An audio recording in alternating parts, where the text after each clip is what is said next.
أما بعد أعوذ بالله من الشيطان الرجيم بسم الله الرحمن الرحيم ألهاكم التكاثر حتى زرتم المقابر صدق الله العظيم وصدق رسولنا بلاغ المبين ونحن على ذلك لمن الشاهدين والشاكرين والحمد لله رب العالمين رب اشرح لي صدري ويسر لي أمري واحلل عقدة من لساني يفقهوا قولي إن الله وملائكته يصلون على النبي يا أيها الذين آمنوا صلوا عليه وسلموا تسليما والسلام عليك يا سيد يا نبي الله وعلى آلك وأصحابك يا سيد يا حبيب الله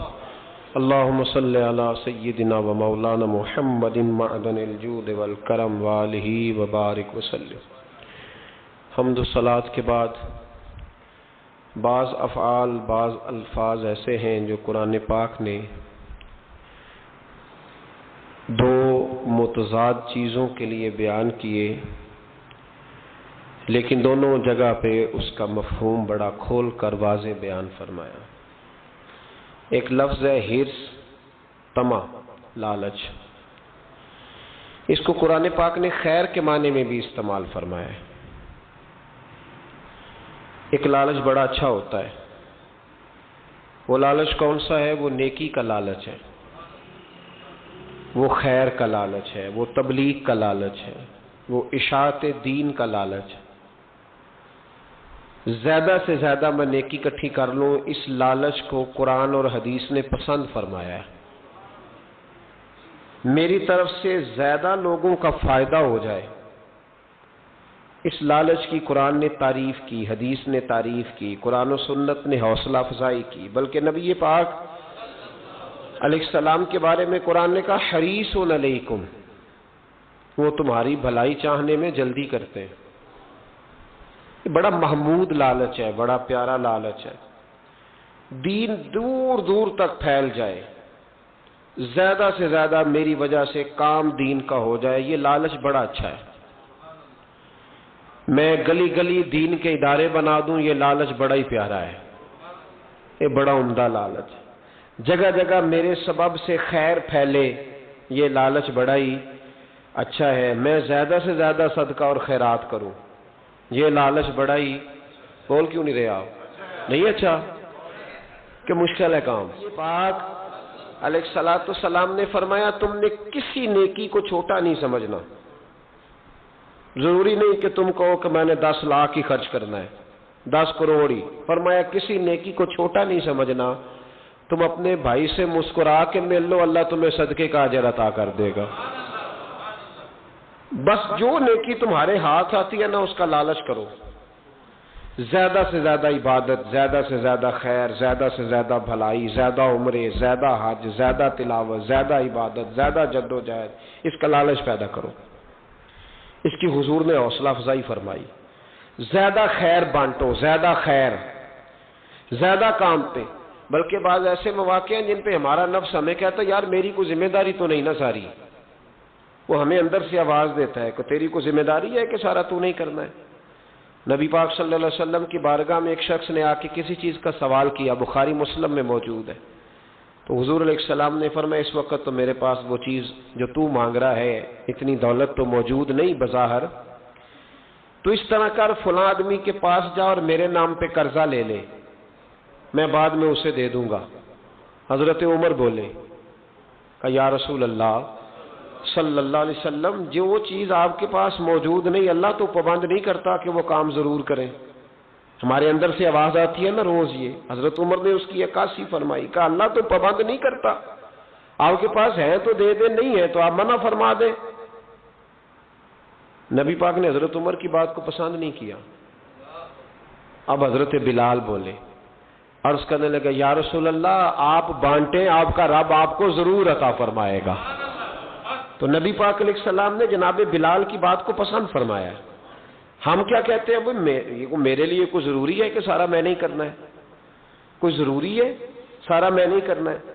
آپ یہ ہرس، یہ لالچ، یہ شوق پیدا کریں کہ نیکیاں ساری میں نے جمع کرنی ہے، میں نے جدوجہد کرنی ہے، میں نے آگے بڑھنا ہے۔ دین کا کام جب ہم بڑھانے کی بات کرتے ہیں تو لوگ کہتے ہیں جی بس ٹھیک ہے، کام ہو رہا ہے نا، آپ کو کیا ضرورت ہے آگے جانے کی؟ وہ خدا کے بندو، رسول پاک علیہ السلام ڈیوٹی لگا کے گئے، فرمایا بلغ عنی ولو آیا، ایک ایک آیت لے لو اور دنیا میں پھیل جاؤ، نکلو میدانوں میں، نکلو دور دراز، دین کے لیے زیادہ سے زیادہ منصوبہ بندی کرو، گلی گلی ادارے بنا دو، گلی گلی اذان کی آوازیں آئیں، ہر چوک میں دین کا پیغام پھیلے، ہر نگر میں مراکز قائم کرو، اس میں ہرس پیدا کرو، لالچ پیدا کرو۔ مکانات بنانے کے لالچ سے حضور نے منع کر دیا، اس لالچ کو پسند نہ فرمایا۔ نبی پاک صلی اللہ علیہ وسلم نے تفاخر کے لیے، غرور کے لیے، جمع کرنے کے لیے اور ایک دوسرے پر جتلانے کے لیے دولت اکٹھی کرنے سے منع فرمایا۔ ایک شخص گزر رہا تھا تو بڑی تیزی سے گزرا نبی پاک صلی اللہ علیہ وسلم کے سامنے سے، حضرت ابو درداء رضی اللہ تعالیٰ عنہ کہتے ہیں ایک صحابی نے کہا دیکھو کتنا چست ہے، کاش یہ چستی دین کے لیے ہوتی۔ تو نبی پاک علیہ الصلوۃ والسلام نے فرمایا اگر یہ اپنے بچوں کی روزی کمانے کے لیے جا رہا ہے تو پھر بھی اللہ کے راستے میں ہی ہے، اگر یہ ماں باپ کی خدمت کے لیے جا رہا ہے روزی کمانے تو پھر بھی اللہ کے راستے میں ہے۔ تو حضور نے فرمایا اگر اس لیے جا رہا ہے کہ میں ذرا دوسروں سے دولت زیادہ جمع کر لوں تو پھر فرمایا یہ شیطان کے راستے میں، یہ پھر دین کے راستے میں۔ وہ جو تفاخر ہے نا، ہمارے ہاں دوڑ لگی ہوئی ہے، دولت ہی دولت، اس لالچ کو پسند نہیں کیا۔ یہ طمع ہے، یہ دوڑ ہے، یہ انسانی خواہشات کا وہ سمندر ہے جو کبھی پر نہیں ہوتا، یہ وہ طلب ہے جو کبھی پوری، یہ وہ نشہ ہے جس سے انسان کبھی سیر نہیں ہوتا۔ اور قرآن پاک نے مثال دی، فرمایا الہاکم التکاثر، تمہیں غافل کر دیا ہے دنیا کی طلب نے، مال کی طلب میں تم اتنے غافل ہو گئے کہ حتی زرتم المقابر، یہاں تک کہ تم نے قبروں کے منہ دیکھ لیے، پیسے لینے جا رہے تھے رستے میں مر گئے، دولت اکٹھی کرنے جا رہے تھے کہ راہ میں وقت آ گیا، حتی زرتم المقابر، اتنا تمہیں گمراہ کر دیا، اتنا تمہیں غافل کر دیا دولت جمع کرنے کے لالچ نے کہ تم قبروں تک پہنچ گئے۔ آخری وقت آیا ہے لیکن ابھی تک دولت کی ہوس ختم نہیں ہوئی۔ آپ یقین کریں لوگوں کے پاس جو پیسہ ہے، لوگ بیچارے اس پیسے کو دیکھ بھی نہیں سکے ساری زندگی، وہ بینکوں میں پڑا تھا اور بینکوں میں ہی پڑا رہ گیا، اس کو دیکھ نہیں پائے۔ اتنی جائیدادیں جمع کرنی تھی، ان جائیدادوں میں کبھی وہ وقت گزار نہ پائے۔ ان سے تو ان کے مزارے اچھے، جنہوں نے کم از کم ان زمینوں میں وقت تو گزارا، وہاں رہ تو سکے وہ، لیکن دولت کا نشہ روز بروز لوگوں پہ چڑھتا جا رہا، روز بروز۔ میرے نبی پاک علیہ السلام نے ایک فتنے سے اپنی امت کو آگاہ کیا، یہ فتنہ تھا، حضور نے آگاہ کیا، فرمایا اپنے دل کا جائزہ لے لو، کہیں تم تو ایسے نہیں، بخاری مسلم ہے، آگاہ کیا۔ حضور فرمانے لگے انسان جیسے جیسے بوڑھا ہوتا ہے نا، دو چیزیں اس میں جوان ہوتی ہیں۔ یہ پہلے حضور کیوں یہ باتیں بتاتی تھی؟ اس لیے کہ ہم جائزہ لے لیں کہ ہمارے اندر تو نہیں یہ فتنہ۔ جیسے جیسے بوڑھا ہوتا ہے دو چیزیں جوان ہوتی ہیں۔ یا رسول اللہ صلی اللہ علیہ وسلم وہ کون سی؟ فرمائے ایک اس کا دل کرتا ہے سارا زمانہ مجھے پوچھ کے چلے، میری عزت کرے، وہ سمجھتا ہے کہ اب ہر آدمی مجھ سے پہلے پوچھے۔ اور دوسرا فرمایا جیسے جیسے بوڑھا ہوتا ہے اس کے اندر دولت کا لالچ بڑھتا جاتا ہے، اس کی ذمہ داریاں کم ہو رہی ہیں پر اس کا وہ لالچ، وہ ہوس، وہ نشہ وہ اتر نہیں رہا، یہ تباہ کر دیتا ہے۔ یہ قیدی ہے شخص جو دولت کا پجاری ہے، یہ قیدی ہے، یہ ختم نہیں ہوگا۔ حضرت عیسیٰ علیہ السلام کی ایک بات نے نا رستہ بڑا کھول دیا۔ آپ کیا سمجھتے ہیں یہ دولت مند لوگ آزاد ہیں؟ توجہ ہے میری بات پر؟ دولت مند لوگ آزاد ہیں تو قیدی ہیں۔ ان کو تو اپنوں کے رشتے ان کے ساتھ ذات کے نہیں ہوتے، جیب کے ہوتے۔ ہمیں اپنی قدر کا اس دن پتہ چلے گا جس دن دولت سے علیحدہ ہو کے کھڑے ہوں گے، پھر پتہ چلے گا ہماری قیمت کیا ہے۔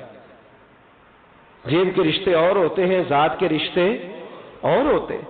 میرے عزیز جناب عیسیٰ علیہ الصلوۃ والسلام کا ایک فرمان رستے کھولتا ہے. آپ فرمایا کرتے تھے دنیا کی دولت کو اپنا آقا نہ بنانا ورنہ یہ تمہیں گمراہ کر کے غلام بنا لے گی.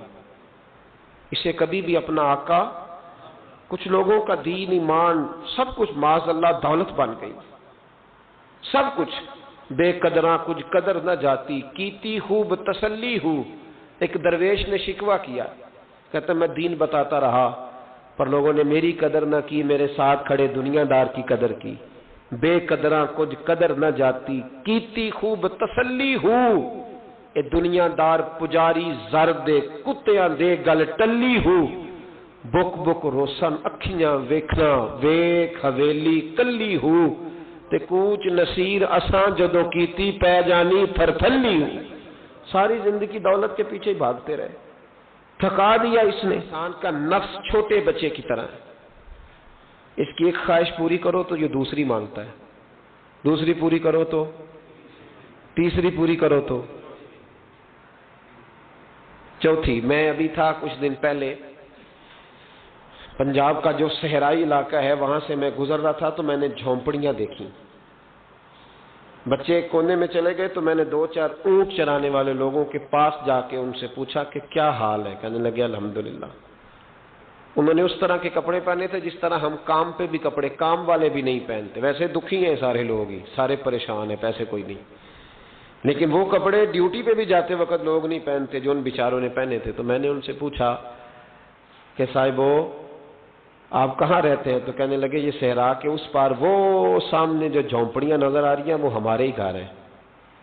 تو میں نے کہا آپ کرتے کیا ہیں؟ کہنے لگے اونٹ چراتے ہیں. تو میں نے کہا کس طرح کے حالات ہیں؟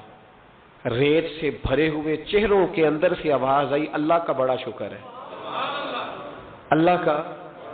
مجھے یوں لگ رہا تھا دنیا کے سب سے امیر لوگ یہ ہیں، یہ سب سے امیر لوگ ہیں، یہ خوشحال ترین طبقہ ہے جو اپنے پونے سے پہلے ریت جاڑتے ہیں، پھر روٹی نکال کے کھاتے ہیں، اور ہر وہ خشک اچار کے ساتھ جب وہ روٹی گلے میں ڈالتے ہیں تو ہر لقمے پہ بسم اللہ پڑھتے ہیں، اور وہ پانی پی کے تو 7 دفعہ کہتے ہیں یا اللہ تیرا، یا اللہ تیرا شکر ہے. تو جو کسی کی دعوت اڑانے جاتا ہے، ناراض نہ ہونا میں کھانے کا لفظ نہیں ادا کیا، جو کسی کی دعوت وہ آگے کہتا ہے میں دعوت اڑا کے آیا ہوں، وہ اس طرح اڑا کے آتا ہے کہ وہ اس نے جب کھانے سالن ڈالا ہے نا پلیٹ میں تو آخری کھانا سمجھ کے ڈالا ہے، اور اتنا ڈال لیا ہے کہ شاید 3 بندے بھی اور آ جائیں تو ختم نہ کر سکے.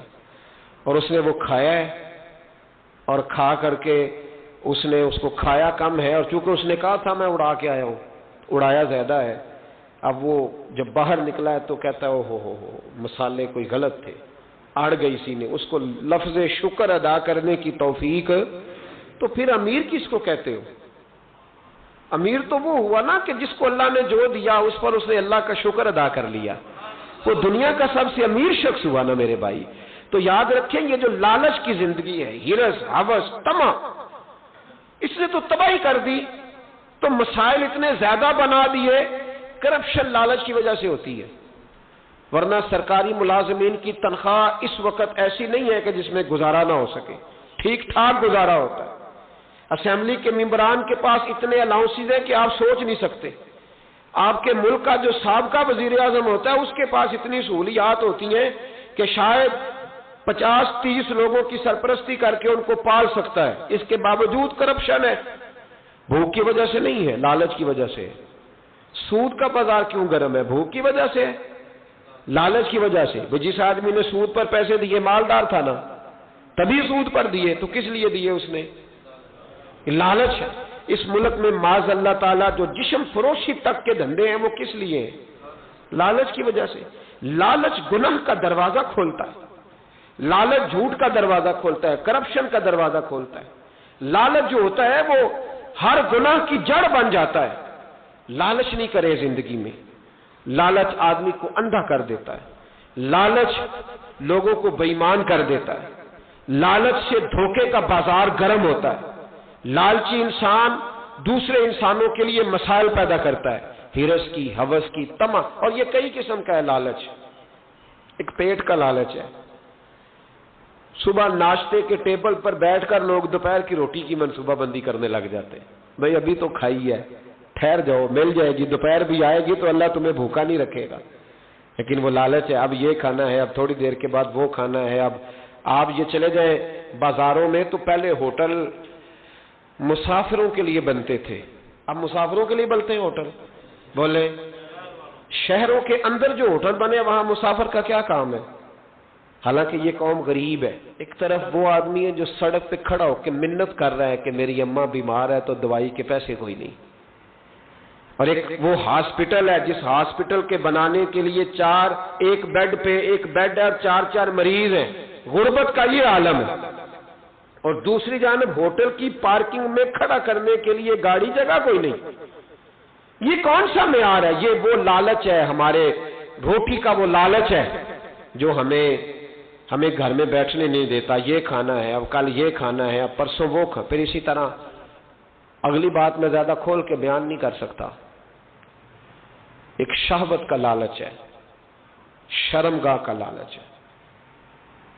بس ایک جملہ کہہ کے آپ آگے بڑھ جاؤں گا. یہ بھی ایک دکھ ہے, کسی وقت دل کرتا ہے, پر کیا کریں, پبا کجا کجائیں مرہم کجا کجا. بڑا زخمی جگر ہے اس مسئلے میں بھی. میں جب اعداد و شمار دیکھتا ہوں تو پاگل ہو جاتا ہوں. بس ایک بات کہتا ہوں اور آگے گزر جاتا ہوں. امام غزالی کا ایک جملہ یاد رکھنا, فرماتے تھے جو پیٹ کا لالچی ہوتا ہے نا وہ بیمار ہوتا ہے, اور جو شرمگاہ کا لالچی ہوتا ہے وہ پاگل ہو جاتا ہے. اور آپ فرماتے ہیں جو پیٹ کا لالچی بیمار ہو کے مرتا ہے, اللہ ہمیں محفوظ فرمائے, اللہ ہماری پردے داری کرے.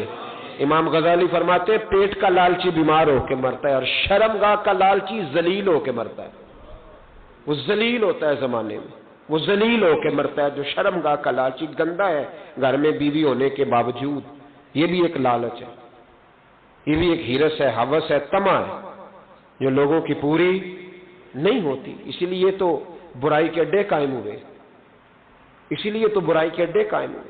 تو بھائی یہ لالچ مال کا جب ہوتا ہے. اور ایک بات اور, امام فخر الدین رازی نے ایک نئی اس پہ جرح فرمائی ہے, اس عنوان پر ایک اور عنوان انہوں نے باندھا ہے. یہ امام صاحب کی بات ہے, میری نہیں. امام صاحب فرماتے ہیں لالچ امیروں میں بھی ہوتا ہے اور لالچ جی آپ فرماتے ہیں کہ غریب تانا دیتے ہیں کہ دیکھو یہ امیر کتنا لالچی, حالانکہ ہوتے خود بھی لالچی ہے, ان کا ہاتھ نہیں پڑا کسی جگہ پہ, اس لیے دوسروں کو تانا دے رہے ہیں. گچھا ہاتھ نہیں آیا تو انگور کھٹے. کہتے ہیں وہ کتنا لالچی ہے, دیکھو اتنی بڑی دکان ہے پھر ایک اور کھول لی, حالانکہ خود بھی بڑا لالچی ہے, لیکن چونکہ کسی جگہ سیٹ نہیں ہو پایا, کسی گچھے تک اس کا ہاتھ نہیں پہنچا تو دوسروں پہ تانا زنی کرتا ہے. امام صاحب فرماتے ہیں کہ غریب بھی لالچی ہوتا ہے, امیر بھی لالچی. اور آپ فرماتے ہیں لالچ کا تعلق نہ زبان سے ہے نہ مال سے ہے, لالچ کا تعلق دل سے ہے. تو غریب تانا زنی نہ کرے, ذرا اپنے دل پر نظر ڈالنے کہ اگر تیرے ہاتھ کو چیز آتی تو جانے دیتا تھا.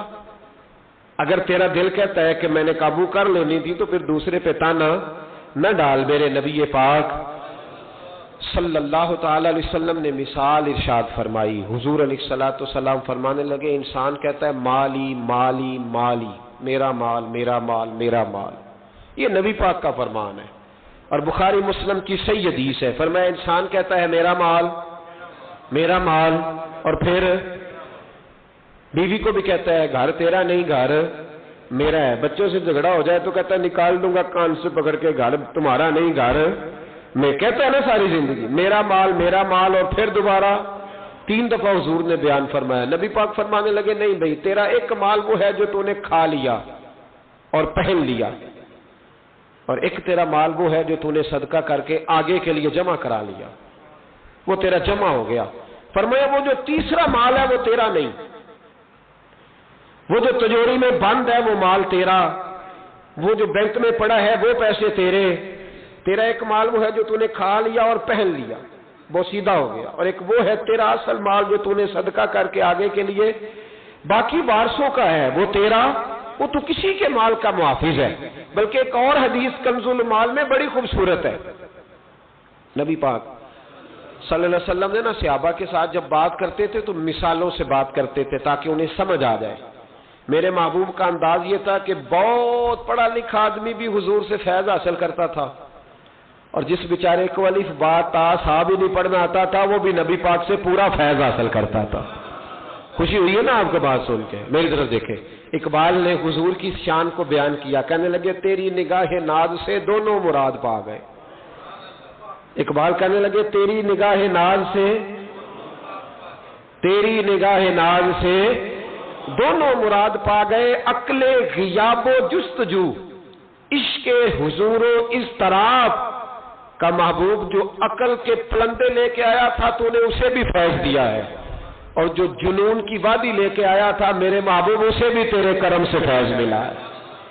تو حضور مثال دے کے سمجھاتے تھے، عام آدمی کے ذہن میں بات اتر جاتی تھی۔ نبی پاک نے مثال دی، کنز المال میں حضرت ابو درداء رضی اللہ تعالیٰ عنہ سے حدیث موجود ہے، حضور علیہ السلام فرمانے لگے بھائی ایک بندے کے 3 بھائی تھے، مثال دیکھنا اور ذرا سمجھانے کا انداز دیکھنا میرے حبیب کا۔ کریم رسول صلی اللہ تعالی علیہ وسلم فرمانے لگے اس کے 3 بھائی تھے، اس کے انتقال کا وقت آ گیا۔ اس نے ایک بھائی سے پوچھا بھائی میں تو دنیا سے جا رہا ہوں، تو میرے ساتھ کیا کرے گا؟ اس نے کہا میں نے تیرے ساتھ کیا کرنا ہے، بس جیسے ہی تو فوت ہو جائے گا تیرا رستہ اور ہے میرا رستہ اور ہے۔ تو نبی پاک علیہ السلام نے صحابہ سے فرمایا اس بھائی کے بارے میں تمہارا کیا خیال ہے؟ کہا حضور یہ تو بالکل سلام کے قابل بھی نہیں، اس سے تو اتنا سا بھی تعلق نہیں رکھنا چاہیے، جو فوت ہوتے ہی کہہ رہا ہے کہ تیرا رستہ، سمجھ آ رہی ہے میری بات؟ خوش ہو کے بیٹھے اور غور سے سنے۔ کہا تیرا رستہ اور ہے اور میرا رستہ، تو صحابہ کہنے لگے حضور اس سے سلام دعا بھی نہیں رکھنی چاہیے، کوئی تعلق نہیں، بھاڑ میں جائے یہ بھی کوئی بھائی ہے؟ کہتے ختم ہوتے رشتے بھی ختم۔ نبی پاک علیہ السلام نے فرمایا، پھر اس نے دوسرے بھائی سے پوچھا کہ یار میں تو دنیا چھوڑ رہا ہوں، تو میرا بھائی ہے، تیرا میرا رشتہ ہے، اب تو بتا میں اگر مروں گا تو میرے ساتھ کیا کرے گا؟ تو اس نے کہا بھائی میں تیری تیمارداری بھی کروں گا،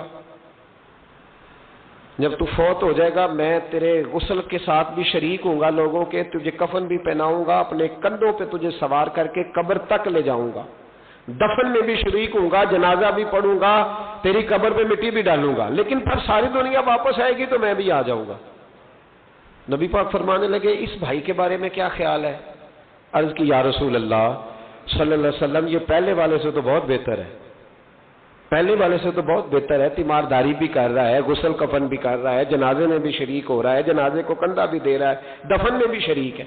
حضور فرمانے لگے اب اس نے تیسرے سے پوچھا کہ میں اگر دنیا سے جاؤں گا تو میرے ساتھ کیا کرے گا؟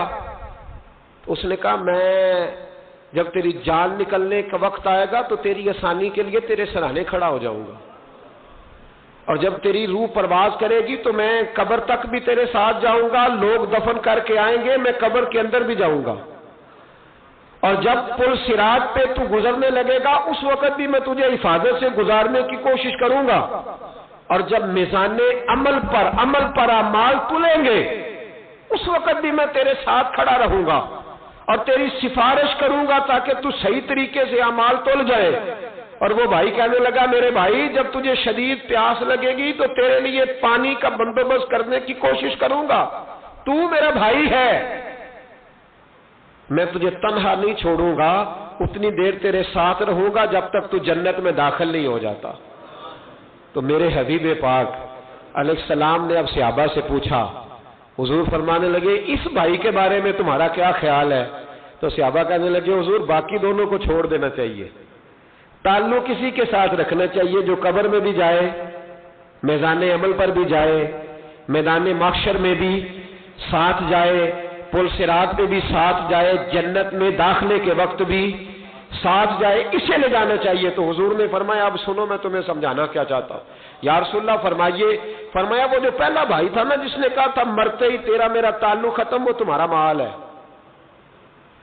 جب تم دنیا سے چلے جاتے ہو تو فوری طور پر مال سے تمہارا تعلق، اور بھائی ناراض نہ ہونا، بیٹیاں بیٹے بڑا پیار کرتے ہیں، پر اماں مر جاتی ہے تو پہلے بالیاں اتارتے، ہاں میں نے دیکھا ہے سونے کی بالیاں پہلے اترتی ہیں، بڑا پیار ہے ان کو، رو رہے ہوتے پر بیٹے پہلے جیب میں ہاتھ ڈالتے ہیں، شناختی کارڈ سنبھالتے ہیں کہ وہاں بینک میں بھی جانا ہے، وہاں وراثت کا انتقال بھی درج کرانا ہے، بڑا پیار کرتے ہیں پر پہلے دیکھتے ہیں تیرے بٹوے سے کیا نکلا، تیرا مال اسی وقت وارثوں کے قبضے میں چلا جاتا ہے سن اور یاد رکھ، اللہ کے حبیب علیہ السلام فرمانے لگے وہ جو بھائی کہہ رہا تھا نا کہ میں قبر تک تیرے ساتھ جاؤں گا، پھر جیسے دنیا واپس آئے گی میں بھی آؤں گا، فرمایا وہ تیرے رشتہ دار ہے، وہ تیرا بھائی ہے، تیرا بیٹا ہے، تیرا دوست ہے، تیرے تعلق والا ہے، وہ قبر تک جاتا ہے پر قبر میں نہیں جا سکتا۔ تو محبوب فرمانے لگے وہ جو تیسرا تھا نا جو کہتا تھا جنت میں داخل کرا کے آؤں گا، وہ تیرا نیک عمل ہے، وہ تیرا نیک عمل ہے۔ فرمایا اس کے ساتھ تعلق مضبوط کر، وہ تیرے دکھوں کا ساتھی، تیری پیاس کا ساتھی، تیری پریشانی کا ساتھی، تیرے پلسرات کا ساتھی، تیرا چھوٹا عمل بھی، چھوٹے سے چھوٹا عمل بھی قیامت میں اللہ کی بارگاہ میں تیری سفارش کرے گا اور کہے گا یا اللہ اس نے نماز پڑھی تھی، اسے جنت میں داخل کر دے، اس نے روزہ رکھا تھا، اسے جنت میں بھیج دے۔ تو محبوب فرمانے لگے اس سے تعلق مضبوط کر جو تیرا پلسرات کا بھی دوست ہے۔ یہ مال کا تو لالچ کرتا ہے، حالانکہ تیرے مرتے ہی مال تو کسی اور کا ہو جائے گا، کسی اور کا ہو۔ عقل منداں دا کام نہیں دل دنیا تے لانا، اس ووٹی کئی خامد کیتے جو کیتا سو کھانا۔ اس کے تو یہ تو کبھی کسی کی اور کبھی کسی کی، اس کی زمین اور کل زمین، اس ووٹی کئی خامد کیتے جو کیتا سو کھانا۔ تو بھائی یاد رکھ لیں اور سمجھ لیں نبی پاک صلی اللہ تعالی علیہ وسلم۔ باقی اگر آپ لالچ کریں گے تو لالچ پورا کبھی بھی نہیں ہوتا۔ کوئی بندہ آپ نے ایسا دنیا میں دیکھا جو کہے بڑے پیسے اب کمائی بند، فیکٹری بند، دیکھے کوئی ریٹائر نہیں ہوتا، کوئی بندہ بھی ریٹائر، کوئی نہیں ریٹائر ہوا، چل رہا ہے سلسلہ چل رہا۔ کچھ درویش ہیں، درویش اللہ والے جنہوں نے واقعی بند کیا ہوا ہے اپنے اوپر خواہشوں کا دروازہ، وہ کہتے نہیں دروازہ نہیں کھولنا ورنہ یہ دوبارہ بند نہیں ہوتا۔ یاد رکھ لینا، کچھ درویش ہیں جنہوں نے اپنے اوپر دروازہ، خواہشات کا دروازہ اپنے اوپر وہ نہیں کھولتے۔ ایک سلطان یحییٰ نام کا بادشاہ گزرا ہے، عرب کے کچھ حصوں کا حکمران تھا، تو اس کو بڑا شوق تھا لوگوں کو بانٹنے کا۔ دو قسم کے لوگ ہوتے ہیں نا، کچھ کو جمع کرنے کا شوق ہوتا ہے، کچھ کو شوق ہوتا ہے کوئی روٹی کھا لے۔ حضرت ابراہیم علیہ السلام بغیر مہمان کے کھانا، کچھ ایسے بھی ہوتے ہیں جن کے گھر بندہ چلا جائے تو پتیلی پہ ڈھکنا دے لیتے ہیں۔ اپنا اپنا فرق ہے نا جی، ہر آدمی کا اپنا اپنا ذوق ہے، منت کرتے ہیں کسی کی۔ مجھے بڑی بات پسند ہے شیخ سعدی کی، قرضے لے لے کے مہمان نوازی کرتے تھے۔ ایک دن سارے مقروض کٹھے ہو گئے، کہنے لگے بابے پیسے دے۔ بابا جی کہتے ہیں وہ پیسے مانگ رہے ہیں، مجھے ٹینشن ہے کہ انہوں نے کھوایا کچھ نہیں، مجھے پریشانی لگی۔ ایک بچہ کوئی چیز بیچ رہا تھا، وہ کھیل مرونڈا نہیں بیچتے بچے، وہ بیچ رہا تھا تو آ گیا، تو کہنے لگا لینی ہے، تو بابا جی کہنے لگے میرے مہمانوں کو کھلا دے ساری۔ بچہ بھی راضی ہو گیا کہ سارا اکٹھا ہی گاہک مل گیا، تو سارا جب کھلا دیا کہنے لگا پیسے، تو شیخ سعدی فرمانے لگے تو بھی بیٹھ جا، یہ سارے پیسے لینے آئے ہوئے ہیں، بیٹھ جا، ان کے پیسے انہیں ملیں گے تو تجھے بھی۔ تو بچہ رو پڑا، رویا، کہنے لگا میں تو یتیم ہوں، 4 بہنیں چھوڑ کے آیا ہوں، اماں کی دوائی بھی لے کے جانی ہے، مجھے تو پیسے چاہیے۔ بچہ رویا تو شیخ سعدی کا ایک مرید آیا، اس نے لا کے نظر پیش کی، کہ حضور یہ نذرانہ ہے، 400 دینار لایا۔ تو حضرت سعدی نے سب کو دیے، بچے کو بھی دیے، سب لوگ چلے گئے۔ تو ان قرض لینے والوں میں سے ایک بندہ سمجھدار تھا، حضرت سعدی کے پاس آ کے کہنے لگا بابا سمجھ نہیں آئی، ہم برسوں سے لینے آ رہے تھے مل نہیں رہے تھے، کتنے مہینوں سے مانگ رہے ہیں نہیں مل رہے تھے، آج فٹافٹ مل گئے۔ تو شیخ سعدی بزرگ تھے نا، تو بزرگوں والی بات کر گئے، کہنے لگے تم میں رونے والا کوئی نہیں تھا نا، پوری مجلس میں ایک بھی رونے والا ہو تو سب کا کام بن جاتا ہے۔ رونے والا عاشق دا کم رونا توڑنا، اے بنا رویو نہیں منظوری، بنا رویو نہیں منظوری تے بنا رویو نہیں منظوری۔ عاشق سدا ہی روندا رہندا، پاویں وصل ہوئے تے پاواں دوری کا، رونے والا ایک آ گیا ہے تو سب کا کام بن گیا ہے۔ تو کچھ لوگوں کو شوق ہوتا، بادشاہ کو، سلطان یحییٰ عرب کے کچھ حصوں کا بادشاہ تھا، شوق بڑا تھا لوگوں کو کھلانے پلانے کا، بڑا شوقین تھا، بڑا بانٹتا تھا، اور کئی دفعہ معاذ اللہ اس پر فخر بھی کرتا تھا جو نہیں کرتا، تکبر سے بھی کہتا تھا بڑی جائیدادیں آؤ جس نے لینا ہے، تکبر بھی کرتا تھا معاذ اللہ جو نہیں کرنا چاہیے تھا۔ ایک دن جامع مسجد کے باہر کھڑے ہو کے نا بانٹنے لگا، کوئی فقیر آیا تو ایک مٹھی بھر کے اشرفیاں دے دی، کسی کو سونا دے دیا، کسی کو چاندی دے دی۔ ایک درویش بابا جی کونے میں بیٹھے ہوئے، اسی کسی دے کچھ بھی نہیں لگتے، کوئی ضرورت نہیں، کونے میں بیٹھے۔ آپ یقین کریں، آپ تھوڑا سا رخ ادھر کریں، دنیا پیچھے پیچھے ہو جاتی ہے۔ اگر آپ پیچھے بھاگیں گے تو آگے دوڑ کے بھاگیں گے۔ یہ مزاج ہے قوم کا، کسی کا حال پوچھ لیں وہ بگڑ جاتا ہے، کہتا ہے مجھ سے کوئی کام ہوگا تبھی تو پوچھا ہے، اور آپ چپ کر جائیں، خاموش ہو جائیں، یہ بھی بڑی مصیبت ہے کہ پیار کر لیں تو اس کا بھی نقصان دیکھنے میں آتا ہے، کہتے ہیں پتہ نہیں میرے اندر کیا لالچ ہے، کیا خوبی ہے جس وجہ سے مجھ سے اتنی محبت ہو رہی ہے۔ وہ بابا جی کونے میں توجہ ہی نہیں کی، جب توجہ نہ کی تو سلطان کی توجہ خود بخود ہو گئی۔ سلطان یحییٰ کہنے لگے بابا کوئی قابل توجہ آدمی ہے، سب لوگ لائنوں میں لگے ہوئے بھاگ رہے ہیں، بادشاہ آیا ہے، یہاں تو شادی پہ کھانا کھل جائے تو بڑے بڑے امیروں کا پتہ چل جاتا ہے کہ بننے کیا لگا ہے، کہتے پتہ نہیں دوبارہ چھوٹے گوشت کی ٹرے آئے گی کہ نہیں آئے گی، اور اتنا سارا رکھ لیتے ہیں کہ المان والحفیظ، بڑے بڑے امیروں کے پول کھل جاتے ہیں، پتہ چلتا ہے کتنے تگڑے امیر ہیں۔ تو جب اس نے کہا شرفیاں، سونے، ہیرے، جواہرات، تو جو نہیں تھے فقیر وہ بھی لائنوں میں لگ گئے، لیکن وہ فقیر پھٹے پرانے کپڑے، سانو تخت ہزارے دی لوڑ کیے، نالے کی لگے شہر بمبول دے نال، اسی اپنی بال کے سیکنے، سانو کی لگے کسی اور دے نال۔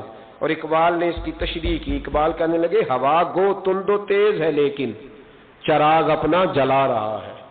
ہوا گو تند و تیز ہے، تیز ہوا میں چراغ نہیں جلتے، ہوا گو تند و تیز ہے لیکن چراغ اپنا جلا رہا ہے۔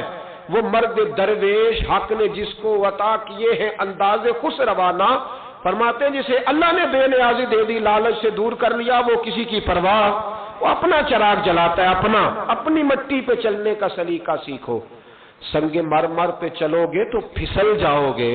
وہ بابا بیٹھا ہے تو بادشاہ کہنے لگا اسے بھی بلاؤ، بابے کو بلایا، کہنے لگا تجھے کچھ نہیں چاہیے؟ بابا کہنے لگا چاہیے تو بڑا کچھ، پر تجھ سے نہیں چاہیے۔ کہا کس سے چاہیے؟ فرمایا اس سے چاہیے جو دے کے حساب نہیں پوچھتا، بغیر حساب دیتا ہے، اس سے چاہیے۔ کہنے لگا نہیں، دروازہ کھلا ہے، تو بھی لے لے۔ بابا کہنے لگا میں لے تو لوں پر تو دے کچھ نہیں نہ سکتا۔ بادشاہ کو غصہ آیا، اکڑ تھی، تکبر تھا، کہنے لگا تو کیوں نہیں میں دے سکتا، تو سوال کر۔ تو بابے نے ساتھ والے فقیر سے لکڑی کا کالا پیالہ پکڑا، ہوتے میں فقیروں کے پاس مانگ، لکڑی کا کالا پیالہ، تو کہا لو دے دو کچھ۔ اس نے فوری طور پر سونے کی اشرفیاں مٹھی بھری اور لکڑی کے پیالے میں ڈالی۔ اب جب پیالے میں ڈالی تو کڑ کڑ کی آواز تو آئی، پر پتہ نہیں وہ کدھر گئی ساری اشرفیاں۔ دوسری مٹھی ڈالی تو پھر کڑ کڑ کی آواز آئی، پر اشرفیاں کدھر گئی کوئی پتہ نہیں چلا۔ تیسری، چوتھی، پانچویں، بابے کا پیالہ خالی کا خالی، 2 دفعہ بھی، 4 دفعہ بھی۔ یہ بادشاہ لوگ ضدی ہوتے ہیں، مانتے نہیں جلدی، کیونکہ انہیں کسی نے بتا دیا ہوتا ہے نا سارا کچھ تم ہی ہو، اڑ جاتے۔ ہاں جو جس منصب پہ بھی بادشاہ ہوتا ہے اڑ جاتا ہے۔ اس نے کہا میں بھی ضدی ہوں، پیالہ بھر کے چھوڑنا ہے۔ ایک بوری منگا لی، دوسری منگا لی، تیسری منگا لی۔ بابا خوش ہے، مطمئن ہے، چلو ڈالو، تم نے کہا تھا ملیں گی۔ اب وہ مٹھی ڈالتا، کبھی اشرفیاں، کبھی ہیرے، کبھی چاندی، پر پتہ نہیں کدھر جاتی۔ بالآخر آہستہ آہستہ بیک ہونے لگ گیا۔ وزیر کہنے لگا بادشاہ پیچھے سے بوریاں ختم ہو گئی ہیں، اب نئی منگانے لگیں گی، پیچھے کوئی چیز بھی نہیں، ختم ہو گیا سارا کچھ۔ انسان کسی کو کیا دے سکتا ہے؟ کیا ہاں وہ انسان بڑا نوازتے ہیں جن کے پاس خزانے بھی اللہ کے دیے ہوئے ہوتے ہیں، وہ نوازتے ہیں لوگوں کو، وہ نوازتے۔ کہا تو کیا دے سکتا ہے؟ بادشاہ جب تنگ آ گیا نا بادشاہ، تو گھوڑے سے نیچے اتر آیا اور بابے کے پیروں میں بیٹھ کے کہنے لگا بابا یہ پیالہ ہے کس بلا کا نام؟ نیچے کون سا کنواں ہے کہ جو کنواں جو نیچے گراتا ہی جاتا ہے اور جو بھرتا ہی نہیں ہے؟ تو اب بادشاہ کا ہاتھ رکا تو بابے نے پیالہ چھوڑ دیا اور بڑا قیمتی لفظ کہا۔ بابا کہنے لگا بادشاہ یہ انسانی خواہشات کا پیالہ ہے، یہ انسان کی خواہشوں کا پیالہ ہے، یہ لالچ کا پیالہ ہے، یہ کبھی بھر سکتا۔ انسان کبھی کہتا ہے یا اللہ اپنا مکان دے دے بڑا راضی ہوں، اسے اپنا مل جاتا ہے، پھر کہتا ہے نہیں سوسائٹی میں ہونا چاہیے، پھر سوسائٹی میں اللہ دیتا ہے تو کہتا ہے 5 مرلے کا چھوٹا ہے۔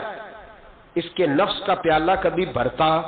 نبی پاک علیہ السلام نے فرمایا تھا اس خواہش کے پیچھے نہ لگنا جو تمہیں نئی خواہش میں ڈال دے۔ کوئی نہیں سمجھ آئی بات؟ کیا بڑی بات کر دی حضور نے ایک جملے۔ مسند امام احمد بن حنبل میں حدیث ہے، فرمایا اس خواہش کے پیچھے نہ لگنا جو تمہیں ایک نئی خواہش میں ڈال دے، اس کے پیچھے نہ لگنا۔ اور فرمایا اس خواہش کے پیچھے نہ لگنا جو تمہیں بے جا خواہشوں کے پیچھے لگا دے۔ لوگوں کے للے تللے، پریشانیاں، آزمائشیں، لالچ، ہوس، وہ پریشانی وہ اتنی اوڑھ لی ہے لوگوں نے کہ دلوں سے تقوی، روحانیت، عبادت، درد، ذوق، شوق ختم ہو گئے. دنیا ہی دنیا بچی ہے، دولت ہی دولت بچی ہے، باقی ہر چیز کو نفس کا سانپ ڈس گیا. محدث ابن جوزی رحمۃ اللہ علیہ فرماتے ہیں میرے شہر کا ایک مالدار شخص تھا تو ایک بڑی ناگن خرید کے لایا. ناگن سونے کا انڈا دیتی تھی ناگن، پر انڈا سونے کا انڈا دیتی تھی. اس کے بال بچوں نے بھی، ایک ہی بیٹا تھا، بیوی تھی، انہوں نے کہا ابا یہ ناگن ہے، اس کا کام ڈسنا ہے، تو خیال کر. کیا کہا تھا حضرت سلطان بہو نے؟ کھارے کھو کدی مٹھے نہیں تھیندے، پاویں سہ منا گڑ پائیے تے سپاں دے پت کدی مٹھ نہیں تیندے، پاویں چولیاں دودھ پیائیے. اس کی فطرت میں ڈسنا ہے. تو یہ ڈسے گی؟ بات ختم ہو گئی. کہا نہیں، سونے کا انڈا دیتی ہے. رکھ لیا گھر میں. بکری رکھی ہوئی تھی، پالتو بکری. بکری کو ناگن نے ڈس لیا، بکری تڑپ کے مر گئی.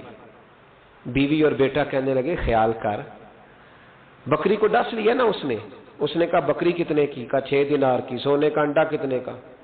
کہا 50,000 دینار کا. تو کہنے لگا چھوڑو، انڈا تو مل رہا ہے نا، اگرچہ ناگن ہے انڈا تو آ رہا ہے نا. کچھ دنوں کے بعد گھر میں گھوڑا رکھا تھا، گھوڑے کو ڈس لیا، تڑپ کے مرا گھوڑا. اس کو پھر سمجھایا بیوی اور بیٹے نے کہ بس کر دے، یہ ناگن ہے، یہ ڈسے گی. اس نے کہا گھوڑا کتنے کا؟ کہا 20 دینار کا. تو انڈا کتنے کا؟ 50,000 دینار کا. تو چھوڑو، گھوڑا مرنے تو نیا لے آئیں گے. اللہ اکبر. ایک نوکر گھر میں رکھا تھا جانوروں کو چارہ ڈالنے کو. اچانک اس نے چارہ جو اٹھایا تو اندر وہ ناگن بیٹھی تھی. اس نے ہاتھ پہ ڈسا، غریب نے چیخیں ماری، چیخیں. پر غریبوں کی چیخیں لوگوں کو سنائی نہیں نہ دیتی. غریبوں کی چیخیں لوگ دروازے بند کر لیتے. لوگوں نے اس لیے کالے شیشے لگائے ہیں کاروں کو کہ غریبوں کی چیخیں نہ دکھائی دے نہ سنائی دے. ناگن نے ڈسا، چیخنے لگا نوکر. لیکن غریب کا خون بھی سستا ہوتا ہے نا، اس کا سارا وجود زہر سے پھٹ گیا. لیکن مالک کو ترس نہ آیا، کہنے لگا نیا ملازم آ جائے گا. اب بیوی اور بیٹے نے پیروں میں بیٹھ کے سمجھایا کہ بس کر دے، اس کو چھوڑ دے کہیں یا مار ڈال، یہ ناگن ہے. اس نے کہا پاگل ہو گئے ہو، کبھی سونے کا انڈا دیکھا ہے؟ سونے کا انڈا دیتی ہے. وقت گزرنے لگا، چند مہینے سکون کے گزرے، لوگ بات بھول گئے.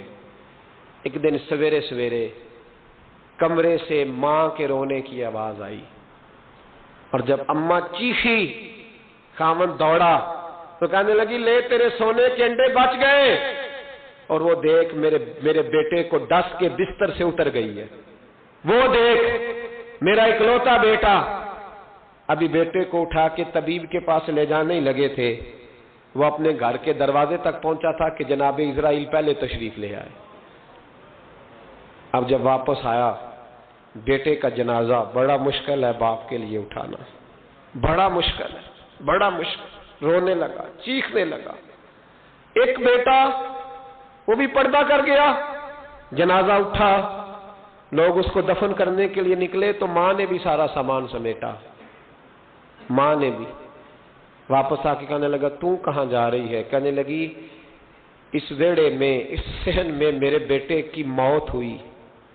یہاں سونے کے انڈے بچے پر میرا بیٹا نہیں بچا.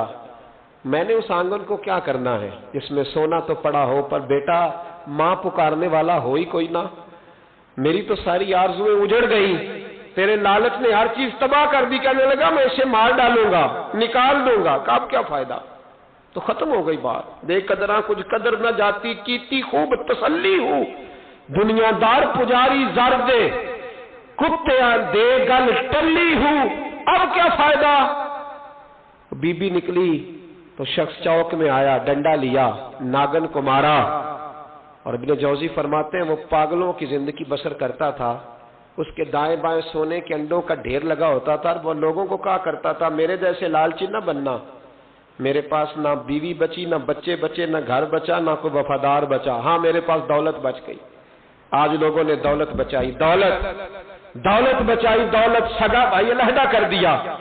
بہن سے ملاقات ترک کر دی، یہ پیسے مانگتی ہے، لوگوں نے ہر رشتہ ناتا توڑ دیا، دولت بچائی۔ دولت، میرے رسول پاک صلی اللہ تعالی علیہ وسلم نے فرمایا ہر امت کو ایک فتنہ ملا، آزمائش آئی، میری امت کا فتنہ مال ہے، مال، اس سے بچنا، یہ فتنہ ہے، تمہیں آزمائش میں ڈال دے گا۔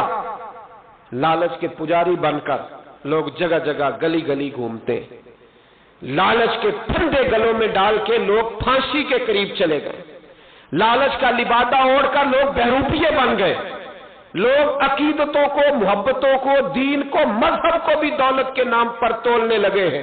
خدا را واپس لوٹو، یہ لالچ نے نہ ہمارا کوئی رشتہ دار چھوڑا، نہ تعلق چھوڑے، زندگی اکٹھے رہے، دو بھائی اکٹھے رہے، ایک دوسرے کے بچوں کو کبھی علیحدہ نہیں سمجھا، لیکن جیسے ہی دولت آئی تباہی کر گئی، تباہی۔ میں ایک شخص کے جنازے میں شریک تھا، جنازے میں، تو میں نے اسے کہا تیرے چچا کے بیٹے کہاں ہیں؟ تو کہا وہ نہیں آئے۔ میری کبھی ملاقات ہوئی تو میں نے کہا چچا کا جنازہ کیوں نہیں پڑھا؟ کہنے لگے چھوڑ دو، قابض تھا، غاصب تھا، ساری جائیداد پہ قبضہ کر گئے، اس قابل تھا جنازہ پڑھا جائے؟ میں دیر تک سوچتا رہا کہ یار حد ہو گئی، لوگ دولت کی خاطر اتنے دور ہوئے کہ جنازوں سے بھی رہ گئے۔ قرآن بول پڑا الہاکم التکاثر حتی زرتم المقابر، فرمایا تمہیں غافل کر دیا دنیا جمع کرنے کے لالچ نے، یہاں تک کہ تم قبروں میں چلے گئے۔ قناعت اختیار کرو، یہ نفس کا دروازہ خود بند کرنا ہے، خود اس کو بند کرو گے تو بچو گے، ورنہ یہ پریشان کرے گا، یہ تکلیف دے گا، یہ آزمائش میں رکھے۔ فقط دولت بچے گی اور کچھ بھی نہیں بچے گا، کوئی شے نہیں بچے گی، فقط دولت، اس کو بند کرو۔ ایک حدیث پاک میں میرے محبوب پاک علیہ السلام نے ساری بات کو سمیٹ دیا۔ حضور فرمانے لگے لالچ کرو گے تو ذلیل ہو جاؤ گے، اور اللہ کے دیے پر قناعت کرو گے تو اللہ تمہیں عزت عطا فرما دے گا۔ تو سمجھ لے جسے اللہ نے عزت دی ہوئی ہے نا، ہاں اسے کسی نہ کسی قناعت کی بدولت ہی اللہ نے دی۔ قناعت اختیار کرے، قد اونچا ہو جائے، صبر کرے، حوصلہ کرے، اللہ کی رضا پر راضی رہنا سیکھے۔ زندگی میں کبھی لالچ نہ کرنا۔ زندگی میں ہمارا تو بہن بھائی سے بھی لالچ شروع ہو گیا، ہمارے تو رشتے لالچ کی بنیاد پر، تعلق داریاں لالچ کی بنیاد پر۔ بتائیے جس نے بیٹے اور بیٹی کا رشتہ لالچ کی بنیاد پر کیا ہے تو وہ بہو بیاہ کے لایا ہے، داماد لایا ہے کہ یا پیسہ بیاہ کے لایا ہے؟